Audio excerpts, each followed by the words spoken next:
ஸ்ரீ விஷ்ணு புராணம் 22ஆம் பகுதி.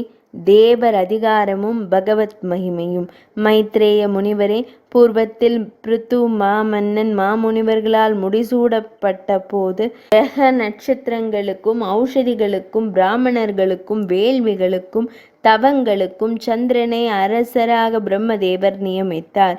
குபேரனை அரசர்களுக்கு அதிபதியாகவும் வருணனை நீரிற்கு அதிபதியாகவும் விஷ்ணு என்னும் சூரியன் ஆதித்யர்களுக்கும் அதிபதியாகவும் தக்ஷனை கர்தமர் முதலிய பிரஜாநாகருக்கு அதிபதியாகவும் இந்திரனை வசு ருத்ர ஆதித்ய பிரமுகமான தேவதைகளுக்கு அதிபதியாகவும் பிரகலாதாழ்வாரை தைத்திய தானவருக்கு அதிபதியாகவும் யமதர்மனை பிதுர் தேவதைகளுக்கு அதிபதியாகவும் ஐராவதத்தை யானைகளுக்கு அதிபதியாகவும் வாசுகியை பாம்புகளுக்கெல்லாம் அரசராகவும் விருக்ஷபராஜனை பசுக்களுக்கு அதிபதியாகவும் ஹிமவானை மலைகளுக்கு அரசராகவும் கபிலரை முனிவர்களுக்கு அரசராகவும் சிங்கத்தை மிருகங்களுக்கு அரசராகவும் கல்லால மரத்தை மரங்களின் அரசராகவும் ஏற்படுத்தி இவ்விதமான அந்தந்த சாதிகளுக்கு தக்கபடி தலைவர்கள் ஆகும்படி ராஜ்யாதிபத்தியங்களை கொடுத்தருளினார்.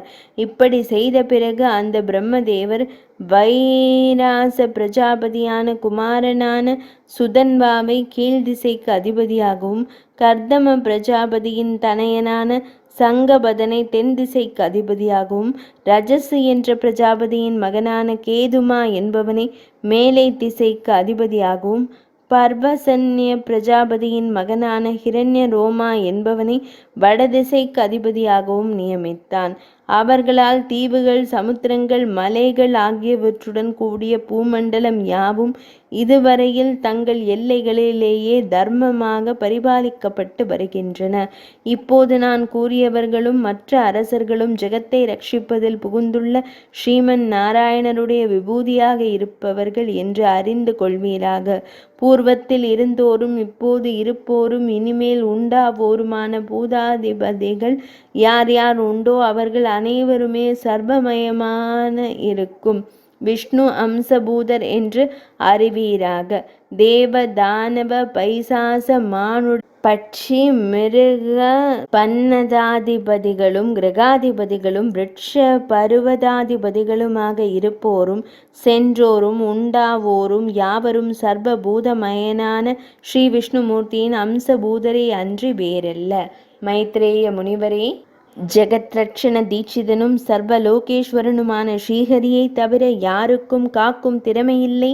இது மட்டுமல்ல, அவன் சத்வகுணாஸ்ரயமான சுரூபத்தோடு எப்படி ஜெகத்தை ரட்சிக்கிறாரோ அப்படியே ராஜச தாமச குணங்களை அங்கீகரித்து படைப்பு கர்த்தாவாகி சம்ஹாரம் செய்து கொண்டும் இருக்கிறார். அந்த ஜனார்த்தனன் சிருஷ்டியிலும் 4 வகையினனாய் அப்படியே ஸ்திதி சம்ஹாரங்களிலும் 4 பேதமுடையவராகவும் இருக்கிறார். எப்படியெனில் முதல் அம்சத்தில் பிரம்மதேவராகவும் 2வது அம்சத்தில் மரீச்சி முனிவரின் பிரஜாபதிகளாகவும் 3வது அம்சத்தின் காலமாகவும் 4வது அம்சத்தில் சகல பூதங்களாகவும் ரஜோகுணத்தை ஆசிரியித்து படைப்பார். ஸ்திதி காலத்தில் சத்வகுணாசிரியமான முதலாம் சக்தியினால் நானாவித திவ்ய அவதார ரூபியாகவும் 2வது அம்சத்தினால் மனுவாதி ரூபியாகவும் 3வது அம்சத்தினால் கால ரூபியாகவும் 4வது அம்சத்தில் சகல பூதங்களிலிருந்தும் ரட்சிப்பார். சம்ஹார காலத்தில் தமோ குணத்தை ஆசிரியித்து முதல் அம்சத்தால் ருத்ர ரூபம் தரித்தும் 2வது அம்சத்தால் அக்னி வாயு அந்தகாதி ரூபங்களை கொண்டும் 3வது அம்சத்தால் கால சுரூபம் தரித்தும் 4வது அம்சத்தில் சர்வபூத அந்தர்யாமியாக இருந்தும் சம்ஹரிப்பார்.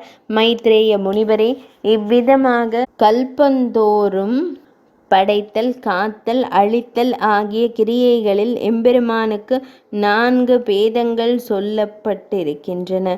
பிரம்மாவும் தக்ஷாதிகளும் காலமும் சர்வபூதங்களும் ஸ்ரீ விஷ்ணு பகவானுடைய லோக சிருஷ்டி ஹேதுக்களான லீலா விபூதிகளாகும். உபேந்திராதி அவதார சுரூபங்களும் மனு முதலானவர்களும் காலமும் சகல பூதங்களும் ஸ்ரீ விஷ்ணுவினுடைய லோக சம்ஹார காரணங்களான விபூதிகளாகும். பிரம்மதேவரும் மரீச்சி முதலிய பிரஜாபதிகளும் ஆதிகாலம் முதலாக பிரளய காலம் காலம் வரையிலும் சதுர்வித பூத சாதங்களை படைத்து வருகிறார்கள். ஆதி காலத்தில் பிரம்மாவினாலும், இடையிலே மரீச்சி முதலிய பிரஜாபதிகளாலும், பிறகு அந்தந்த ஜந்துக்களாலும் படைக்கப்பட்டு வருகின்றன. படைப்புக்கெல்லாம் முக்கிய காரணம் காலம். கால சக்தி இல்லாமல் பிரம்மதேவரும் தக்ஷ பிரஜாபதிகளும் பிரஜைகளும் படைக்க மாட்டார்கள். ஸ்திதியும் இப்படியே காலசக்தி இல்லாமல் நடைபெறாது. பிரளயத்திலே ருத்ராதிகளும் காலசக்தியின்றி சம்ஹரிக்க மாட்டார்கள். மைத்ரேய முனிவரே, அநேக வார்த்தைகளினால் பிரயோஜனம் என்ன? எதனால் எது படைக்கப்படுகிறதோ அந்த படைக்கப்படும் வஸ்துவின் படைப்பை குறித்து காரணமாக இருக்கும் அந்த வஸ்துவெல்லாம் எம்பெருமானின் திருமேனியே ஆகும். இது போலவே ஒன்றை சம்ஹரிக்கின்ற வஸ்து எது உண்டோ அதுவும் சம்ஹார ஹேதுவான ஜனார்த்தனனுடைய உத்தர ரூபமாகும்.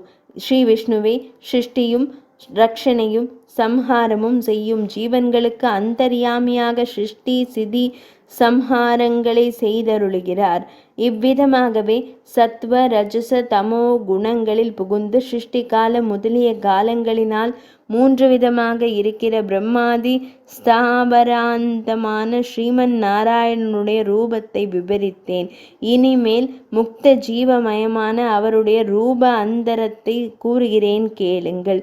பிரகிருதி குணவர்ச்சிதமும் ஞான குணவத்தும் சுயம் பிரகாசமும் உபமான ரகிதமும் சகல பூத வியாபகமும் பிரம்மாதி ஜீவ சாதகங்களை விட உயர்ந்த முக்த ஜீவஸ்வரூபமும் ஸ்ரீமன் நாராயணனுடைய பரஸ்வரூபம் என்று வழங்கப்படும். அதுவும் 4 விதமாக இருக்கும். இவ்வாறு பராசர முனிவர் கூறி வரும்போது மைத்ரேய முனிவர் குறுக்கிட்டு, முனிவரே, ஞானமயமாய் நாராயணருக்கு சரீரபூதமான முக்த சுரூபம் 4 விதம் என்றீர்களே, அதை சற்று விளக்கமாக கூற வேண்டும் என்று வேண்டினார். அதற்கு பராசர முனிவர் பின்வருமாறு விளக்கம் கூறலானார். மைத்ரேய முனிவரே, உலகத்தில் விருப்பத்திற்கு உரிய பொருளை சம்பாதிப்பதற்கு கருவியாக இருப்பது சாதனம் என்றும், இஷ்ட வஸ்துவானது சாத்தியம் என்றும் கூறப்படும். மோட்சத்தை விரும்பும் யோகிகளுக்கு பிராணாயாமம் போன்றவை சாதனமாயும் பரபிரம்மமானது சாத்தியமாகவும் உள்ளன. யோகிகளுக்கு முக்தி நிமித்தமாக யோக சாஸ்திரத்தினால் பிறந்த பிராணாயாமம் முதலிய சாதனங்களுடைய ரூபமானது அந்த ஞானமய சுரூபத்திற்கு முதல் பேதமாகும். பாத மோட்சணார்த்தமாக யோக பயிற்சி செய்து கொண்டிருப்பவனுக்கு சாத்தியமாய் சாஸ்திரத்தினால் உண்டான ஆன்ம விஷயமான ஞானமானது 2வது பேதமாகும். இவ்விரண்டும் சாத்திய சாதன சம்பந்தத்தினாலே சேர்ந்ததாய் தேவ மனுஷ்யாதி பேதமில்லாத ஆன்மாவை பற்றி வியாபித்திருக்கிற தியான ரூபமான ஞானமானது 3வது பேதம். இந்த 3 வகையான ஞானங்களுக்கு சாதனமாக இருத்தலாகிய விசேஷம் யாது உண்டோ அதை தள்ளுதலினாலே தோன்றும் ஆத்ம சாட்சாத்காரமானது 4வது பேதம். இந்த ஞானம் பொருளான ஆன்மஸ்வரூபமானது சாதனா அனுஷ்டானம் இல்லாததாய் ரூபாதிகளுக்கு கோச்சரமாகத்தாய் சுருக்கமின்றி வியாபித்திருப்பதாய் உபமான ரகிதமாய் தன்னாலேயே அறியத்தக்கதாய் விருத்தி ஷயாதிகளற்றதாய் குறிகளால் அறியப்படாததாய் உணவாசை முதலிய 6 ஊர்ஜிகமற்றதாய் பற்றாததாய் நின்று ஞானமயனான ஸ்ரீ விஷ்ணு பகவானுக்கு பிரம்மம் என்ற பெயர் கொண்ட ஸ்வரூபம் என்று வழங்கப்படும். எந்த யோகிகள் அந்த ஸ்வரூபத்திலேயே முடிவு காலத்து நினைப்பின் சக்தியினாலே வேறான நினைப்புகளையெல்லாம் தவிர்த்து சகல உபாதிகளும் இல்லாமையாகின்ற லயத்தை அடைகிறார்களோ அவர்கள் சம்சாரம் என்ற கழனியில் விதைப்பதற்கு உமி நீங்கிய அரிசியை போலாவார்கள். நான் இப்போது விவரித்த முக்த சுரூபத்துக்குள்ள சகல குணங்களையும் கொண்டதாய் நித்திய சுத்தமாய் சர்வாத்மகமாய் பரிபூரணமாய் வேறு குணங்கள் இல்லாததாய் கல்யாண குணங்களை கொண்டதாய் ஸ்ரீ விஷ்ணு என்ற திருநாமம் உடைய உத்தம சுரூபம் ஒன்று உண்டு. அதுதான் பரபிரம்மம் வழங்கப்படும். அந்த பரபிரம்மத்தை அடைந்த யோகியானவன் புனராவிருத்தி இல்லாமல் புண்ணிய பாவ வர்ஜித்தனாய் சகல கிளேசமும் இல்லாதவனாய் அத்யந்த நிர்மலமான ஆனந்தானுபவம் செய்து கொண்டிருப்பான். அந்த பரபிரம்மத்திற்கு மூர்த்தம் அமூர்த்தம் என்று சொல்லப்பட்டு அழியாததாகையால் அக்ஷரம் என்ற பெயரை பெறும். ஏகதேசத்திலிருக்காத அக்னியின் பிரபை சிறப்பு பரவலாக வியாபித்திருப்பதைப் போலவே பரபிரம்மனான நாராயணருடைய சக்தி சிறப்பானது சகல ஜகத்திலேயும் எங்குமே வியாபித்துள்ளது. அக்னியின் அருகிலே இருந்தால் பிரபை சிறப்பு அதிகமாக இருக்கும், தூரத்தில் இருந்தால் அது சொற்பமாக இருக்கும். அதுபோலவே ஸ்ரீமன் நாராயணருடைய சக்தியும் பிரம்மாதி ஸ்தாபராந்தமான ஜகத்தில் ஏறவும் குறையவும் வியாபித்துள்ளது. அதன் விவரத்தையும் கூறுகிறேன் கேளுங்கள். பிரம்ம விஷ்ணு ருத்ரரிடத்திலே பிரம்ம சக்தியானது அதிக அளவில் வியாபித்திருக்கும். அதிலே பிரம்ம ருத்ரர்களிடத்திலே அனுப்பிரவேசமாகவும் விஷ்ணுவினிடத்திலே ஸ்வரூபமாகவும் இருக்கும் என்று அறிய வேண்டும். இனி அவர்களை காட்டிலும் தக்ஷ பிரஜாபதிகளுக்கும் அவர்களை விட மனிதர்களுக்கும் அவர்களை விட பசு பக்ஷி சரீர ரூபங்களுக்கும் அவற்றை விட மரம் செடி கொடிகளும் முறையாக குறைந்திருக்கும். இவ்விதமாக உற்பத்தி நாசம் முதலிய விருப்பங்களை உடையதாயும் கணக்கற்றதாயும் நித்தியமாயும் இருக்கின்ற இந்த பிரபஞ்சம் எம்பெருமானுக்கு ஒரு ரூபமாகும். பூர்வத்தில் சொல்லப்பட்ட சர்வ சக்திகளையும் கொண்டவனுக்கு மூர்த்தமான வேறொரு ரூபமும் உண்டு. மந்திர ஜபாதி சகிதமான சாலம்பனம் என்ற மகா யோகத்தை பயிலும் போது யோகிகளுக்குள்ளே அஸ்திர பூஷணாதி சகிதமும் திவ்யமுமான விஷ்ணு தேவருடைய அந்த ரூபந்தான் தியானம் செய்ய வேண்டுவதாகும். சித்தத்தை நிச்சலமாக்கி யோகாபியாசம் செய்யும் யோகியருக்கு இப்போது நான் அறிவித்த தியான சிறப்பு சித்திக்கும்.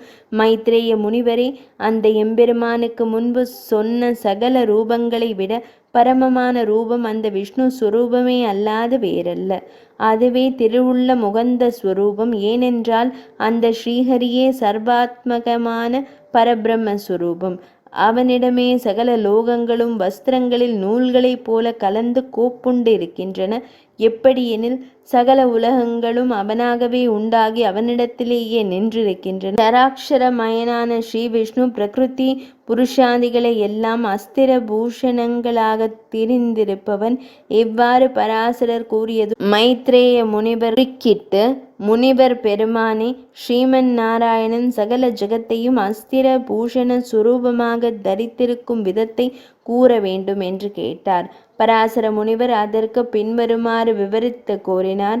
அப்பிரமேயனாயும் சர்வசக்தனாயும் சர்வேஸ்வரனாயும் எழுந்தருளியிருக்கும் ஸ்ரீ மகாவிஷ்ணு பகவானுக்கு தண்டம் சமர்ப்பித்து என் பிதாமகரான வசிஷ்ட முனிவர் அருளி செய்த வண்ணம் ஸ்ரீமன் நாராயணருடைய அஸ்திர பூஷணாதி ஸ்வரூபத்தை விவரிக்கிறேன் கேளுங்கள். உலகத்தோடு ஒட்டாதவரும் குணராகிதனுமான சக்திரஜனே, கௌஸ்துப மணியாகவும் ஜெகதாதி காரணமான மூல பிரகிருதியே ஸ்ரீவத்சம் என்ற மருவாகவும் புத்தியே கௌமோதகி என்ற கதாயுதமாகவும் தாமச அகங்காரமே பாஞ்சஜன்யம் என்ற சங்கமாகவும் சாத்விக அகங்காரமே சார்ங்கம் என்ற வில்லாகவும் சலனாத்மகமான மனமே மகா வேகத்தில் வாயுவையும் மிஞ்சக்கூடிய சுதர்சனம் என்ற சக்கரமாகவும் பஞ்சமகா பூதங்களும் முத்து மாணிக்க மரகத இந்திரநீல வஜ்ரமயமான பஞ்சவர்ணமான வைஜெயந்தி என்ற வனமாலையாகவும் ஞானேந்திரியங்களும் கர்மேந்திரியங்களும் அம்புகளாகவும் வித்தையே அத்தியந்த நிர்மலமான நந்தகம் என்ற கத்தியாகவும் அவித்யையே அந்த கத்தியின் உரையாகவும் ஸ்ரீமன் நாராயணன் பிரகிருதி புருஷர்களை எல்லாம் அஸ்திர பூஷண சொரூபமாக தரித்து கொண்டு விசித்திர சக்தியுக்தனாகி சேதனருக்கெல்லாம் இதம் செய்தருள்வார். வித்யையும் அவித்யையும் சேதனமும் அச்சேதனமும் நாராயணரிடத்தில்தான் இருப்பவை. கலா காஷ்டா முகூர்த்த அகோராத்திர மாச அயன சம்பத்சர ரூபமான காலமும் ஸ்ரீஹரி ஸ்வரூபமாகும். பூலோக புவர்லோக சுவர்லோகங்களும் மகாலோக ஜனலோக தபலோக சத்தியலோகங்களும் மகாலோக ஜனலோக தபலோக சத்தியலோகங்களும் தேவ மனுஷ்ய பசு பக்ஷியாதி உயிர் வகைகளும் ரிக் யஜுர் சாமம் அதர்வணம் என்கின்ற வேதங்களும் உபனிஷத்துக்களும் இதிகாசங்களும் வேதாங்கங்களும் மனுவாதி ஸ்மிருதிகளும் கல்ப சூத்திரங்களும் காவியங்களும் கீதங்களும் மற்றும் உண்டான இதர சாஸ்திர வகையும் மூர்த்தங்களாயும் அமூர்த்தங்களாயும் இருக்கும் பதார்த்தங்களும் ஸ்ரீமன் நாராயணனுடைய சரீரமே என்று தாங்கள் நினையுங்கள். யாவருக்கும் ஸ்ரீஹரி ஆத்மபூதன், சகலமும் அவரே, அவரை காட்டிலும் காரியமும் காரணமுமான வேறு பொருள் இல்லை என்று திடச்சித்தம் எவனுக்கு ஏற்படுகின்றதோ அவன் பிறவி தொடர்புடைய தொந்தரவு துர்க்கமில்லாமல் பரமமான மோட்ச ஆனந்தத்தை அடைவான். மைத்ரேய முனிவரே, சகல பாபஷயகரமான ஸ்ரீ விஷ்ணு புராணத்தில் முதலாம் அம்சத்தை 22 அத்தியாயங்களில் விளக்கமாக கூறினேன். இந்த முதலாவது அம்சத்தை கேட்ட மனிதருக்கு புண்ணிய நதிகளில் 12 ஆண்டுகள் கார்த்திகை பௌர்ணமி அமாவாசையில் ஸ்நானம் செய்த பயன் உண்டாகும். புத்திர பௌத்திர தன கனக வஸ்து வாகனங்களும் அட்சயமான பரமபத சுகமும் உண்டாகும். தேவ ரிஷி பிதுர் கந்தர்வ யக்ஷர் ஆகியோரது படைப்பு வரிசை முறையை கேட்டவருக்கு தேவ ரிஷி கந்தர்வாதிகள் அனைவரும் மகிழ்ந்து வலுவிலேயே சகல அபீஷ்டங்களையும் கொடுப்பார்கள். முதல் அம்சம் நிறைவடைந்தது.